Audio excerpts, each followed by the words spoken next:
islang yun eh, islang yun eh. Santado! Galing divisory yun eh, paano, sabi. Santado! Paano? Ano? Lumulutang. Ay, lumulutang siya.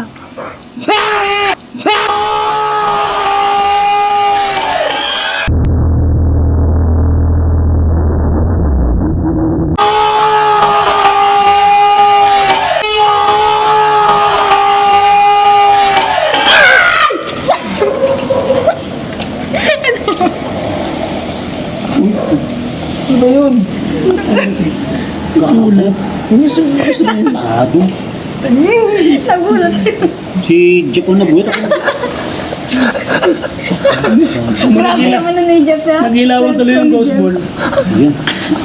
May paalam daw, hindi pa tapos kumain. Grabe naman kayo umilaw, oh. Para namang magbe-bermans na.